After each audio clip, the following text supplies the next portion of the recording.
what I've been doing today. I went to Liverpool. I had to send some stuff off. Thank you so much for the guys who bought some artwork off me. I really do appreciate it. If you can hear music in the background, it's next door. They've put on like Christmassy, Halloween music. I don't know, hopefully you won't get monetised. So yeah, went to Liverpool. Got some lunch, sent some parcels off. Thank you very much for the guys who bought it. And now I'm painting my ceiling. We had a leak. It stopped, we fixed that. We just painted over it. I just got to do a few more layers to just try and sort it out. I thought for today's vlog I would actually sit you through some of the bits and pieces that I've been working on and some of the artworks that are going to be in an exhibition in November. How exciting. Well, it is November now, but this is like later. Any of you who are new to my channel, which is probably very likely, hello, welcome to my channel. It's a bit mayhem. It's a bit of mayhem at the moment. I'm in the process of moving house, but also trying to be an artist at the same time. And over the last few weeks, I've been doing some printmaking to do with lino prints. This process started, I think it was about this time last year. I just came back from Mexico the second time, and I wanted to make some sort of artwork to do with Maya and Mexico because it became very much a exciting kind of area, because I also am a gamer, if you didn't know that, and I had played the third in the series of Tomb Raider, the newer versions of it. I was trying to make some sort of artwork out of it, and I came to this point, which is little lino prints printed into a Maya 13 number. Maya 13s because it was mentioned in Tomb Raider, that's pretty much it, and you get to use like loads of dotting about. You can see the colour scales are to do with the sea, because I spent most of my time when I was at the resort staring out to the sea. It was lovely, and I found that the sea constantly was changing. It was never the same colour, never the same shape, never the same form, and I wanted to replicate that. So I got to this point and I was like, okay, what next? I feel like I should want to represent Morocco theme. And how I did that was through the colour schemes. So I ordered prints, I ordered the printing medium. It took, I mean, at least 6 months to come here. There was a lot of going backward and forward with the buyer. It wasn't because of the brand, it was the buyer. So I bought them off Amazon and it took ages for them to come, basically. And I tried to experiment. I experimented with 3 different colours in different areas of the print. So I believe this one was the first one. Now you may notice the colour of the paper is different. When I do test prints, I tend to use any spare bits of paper, and because I'm moving, I'm trying to use up all my spare bits of paper so I'm not wasting anything, because eventually I'm not going to take it with me, so I want to be able to use it up. I know that the final piece at this point wouldn't have been on this type of paper. It would have been on like a proper sketchbook, fine lined paper. The purpose of experimentation, this is how I kind of go. So I thought that, I went, oh, that was quite nice and white. You've got the red at the bottom, but the red kind of disappears because it's next to the orange. I went for these because of the reference. Because even though when we viewed Chichen Itza and then there's Koba as well, the colours may not have been there. They were like grey and dark, but the colours back in those days were very vibrant, and I wanted to replicate that. So I used Tomb Raider as an example for what and how things, well, the colour scheme was meant to be, because you go to somewhere called Patiti and a lot of the buildings still have the correct colours in, and I wanted to replicate. However, trying to get it in the right order was a bit of a weird little thing, because I couldn't work out which colours I wanted where, so I went the opposite way this time, where I got the red still on the line, and then the white, and then the orange, and I also flipped the lino print around to try and work out where I wanted to put it. As you can see, I haven't thrown these away, not just for this video and process purposes, but I also want to give a go at doing a print on top of this, because I do have 2 linos. They're both different, so they've basically got even more of this white section, because you're looking up and then looking down, kind of like how the sea goes in and out. And I wanted to see if I could replicate these, and because these are test prints, I can try this first and then do it on the next piece, which I think is like not completely the end piece, because I feel like this is more to be continued, but it can be very easily an artwork. It is an artwork in itself, but it's not the finished course. I hope that makes sense. So it is an artwork.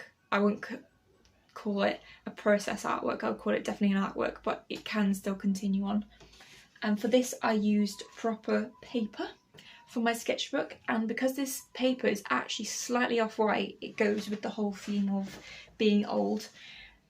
Now these colours actually turned out really much more darker, because my Perspex board that I was using the inks to mix up, I didn't have an orange. I had to mix up red and yellow to create orange, and it was on a black board, which interfered with it, but I really like that effect. And this time, instead of putting the 3 markers at the top slightly off, I did it within a block, which I think is a winner, because it looks like this. You can see why I've had to reprint at the top, just because these colours were just far too gone, and I needed that strong independence of the colours. So this one could stand by itself. I could happily frame this just for me and call them Mayan 13, but I feel like this is a be continued. What I really do like is that the white, you can still see it, and it sometimes interacts with the other bits of the printing ink and mediums, but it kind of makes the red float a little bit. And I mean, you can still have it like this as well, but it's an upside down 13. But yeah, that's my thought process at the moment. I thought I'd update you because often these videos where I'm just doing the process of it, I tend to try not to talk, because I'm like so in depth and so into the artwork that I'm just ASMR ASMR the whole video. Okay, so next I've got into a little cafe in a place called St Helens. Lucky for me, it's about an hour's drive away, so I'm able to just pop in, and it's on my way to work anyway, so it's not inconvenient for me to be able to do it. And I thought, you know what, even though it's a cafe, it's still an exhibition, and I'm going to take that, because you never know, who might be sat there if I can speak properly. So the main theme of this is reusing and repurposing of materials and the objects. So it started off me repurposing materials because of I had previously used a lot of ink and a lot of printing mediums, and I found that I had a lot of wastage. I don't want to say wastage, like it was to be continued. When you do printmaking, you have a Perspex board which you just line up, and because my ink is water based, I can reactivate it with water, and that in turn can create a really cool background. And I also had loads of bits of paper left over from my collages that I did about 2 years ago, and I just didn't know what to do, but I thought they were really cool, so I kept them, and I decided actually they were more of a background textured feeling. And what I did with that is that I actually drew on top of them. So here are a few, you may recognise them. All of these you can actually see on my channel that I've drawn. So this is just normal black reactivation with chalk, drawing of a still life succulent, which I actually rescued, so I thought that was quite a nice little tie-in to it. I'll just show you them all because it's just easier. Because there is a whole range of items. This one's faded a little bit because it did actually go out to an art gallery, and because I didn't set it by accident, I'm just gonna have to go over some of the lines, but it's again 2 plants that I rescued. Hopefully you can see it. This one is of the collage with terracotta paint on top as well. This one's of a different still life paint drawing.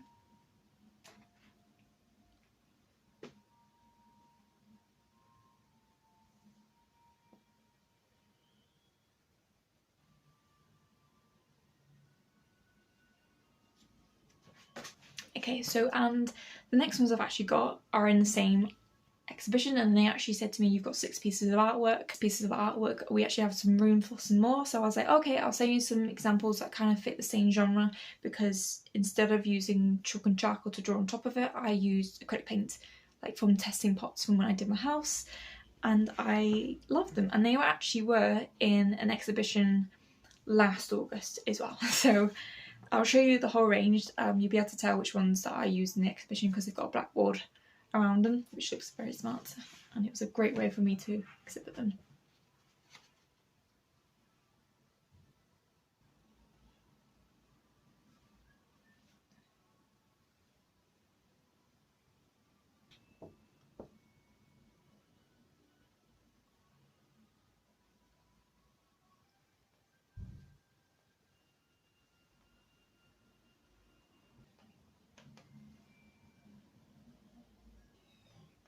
Okay, so I thought I'd talk about these as well in a bit more detail, other than them just being prints.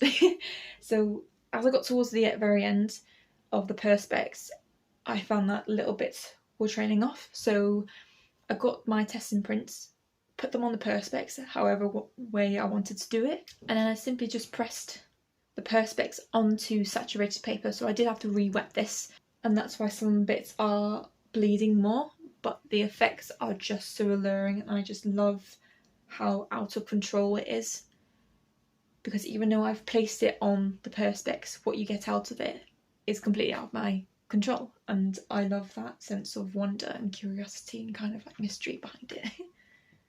If anyone's wondering, I do have a few more that I haven't selected for the exhibition that are going to be on my eBay selling account, so if you're interested, the acrylic paint ones, which are the ones I just showed you last, are going to be ranging between £60 and £100, and then I've got the drawings, which are a bit more expensive because they're all hand drawn. They are between £100 to £200 each. That includes postage and packaging as well. If you have any questions for that, just let me know. That'd be great. Okay, so I'm going to end this vlog here. Thank you guys so much for watching. I hope you enjoyed this video.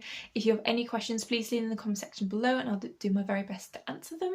If you have anything else you'd like to know, in my description box there are links to my social medias and also my eBay selling account, which is where you'll find all my artworks that I feature on my channel, plus these, plus a couple of extras that I don't necessarily film, I just do for me. Also in my description box there is a PayPal donation page. If you'd like to make a donation, please do, it'll help me out so much.